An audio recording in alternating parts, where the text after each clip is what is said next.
Rain unfortunately played spoilsport in Nottingham, but the first test threw up many nuggets of information, which I am going to try and analyze to talk about what lays in store for the rest of the series. Welcome to Jatin's Scorecard.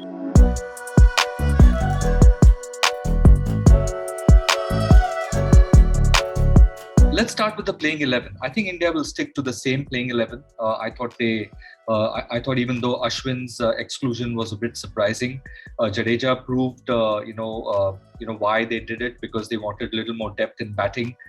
So I think the 11 is going to remain the same. Rohit Sharma, KL Rahul, Cheteshwar Pujara, Virat, Ajinkya Rahane at 5, Rishabh Pant at 6.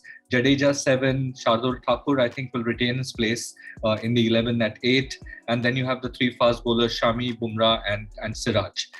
So I think India will go in with this combination. It also kind of gives them some security at number 7, especially with Jadeja scoring a few runs there.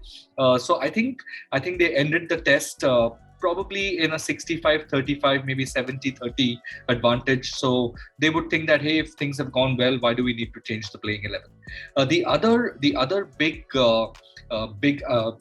takeaway, the other big positive for India from the first test has been Bumrah. So Bumrah is back in luck.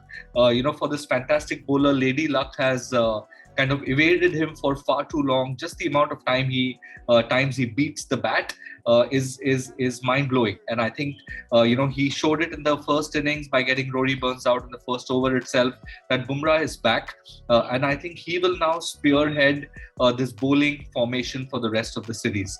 And you could see it that his confidence increased after the first innings. You could see him bounce regularly. You could see him bowl the Yorker regularly. And I think that is when Bumrah is at his best. He's running in well, rhythm is good. So I think Bumrah is back in luck, and that's the biggest positive which India will take away from the first test match. The second is obviously KL Rahul. Nobody doubts his class. Sometimes players take a little bit more time to succeed than others, and that's been the case with KL Rahul in the test match format. But an unfortunate injury to Mayank Agarwal saw KL Rahul step into the shoes of an opener, which is his regular spot. And he showed that he has the self-belief and the gravitas at the crease to make this opening slot all his own for the long term. He looked almost never in trouble. He was kind of playing within himself, was not perturbed by the ball, which was swinging and seaming so regularly. So I think the second biggest takeaway for India is KL Rahul's form.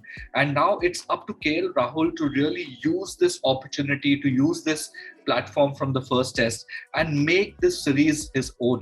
5 test match series, and especially the iconic ones like India-Australia or India-England, these are the series where players need to make their mark.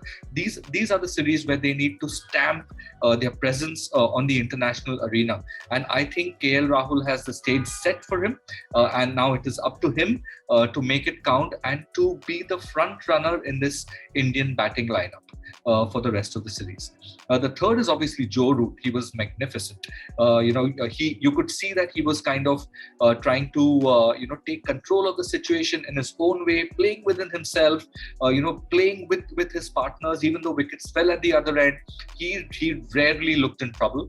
I think here is a batsman who's grown immensely over the last 2 or 3 years, and certainly amongst the top 3 in world cricket today. So I think Joe Root and KL Rahul are the 2 big pillars for their respective sides going into the rest of the series. The other feel-good factors for India is obviously Mohammad Shami, doing so well, running in with superb rhythm, in and out, trying to keep the batsman guessing all the time, and he will find the Lord's wicket much more helpful than the Trent Bridge track. So I suspect that Mohammad Shami will probably get his name on the honours board in Lord's in the next Test match.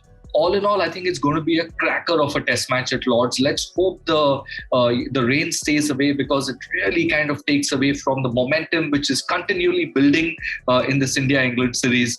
And I think Lord's will be a pretty kind of sporting pitch. like Nottingham was, like Trent was, but I think there will be a little more on offer at a brisker pace at Lords for the seam bowlers than they found at Nottingham. So I think all in all, it's set up to be a fantastic second Test match. Second Test matches are extremely crucial in 5 Test match series. So India will be feeling a little unlucky. England would be feeling that, hey, we could have really got into this England batting lineup with 2 or 3 quick wickets on the 5th day. So that's what is the beauty of Test cricket. Hopefully, if the weather stays good, I think we'll have a fantastic Test match at Lords. Join me for that Test match. I will be here before and after every Test match on Jatin Scorecard. Leave your comments, keep them coming in. Use the hashtag AskJatin on my Twitter account, and I'll get back to you. Thanks for watching.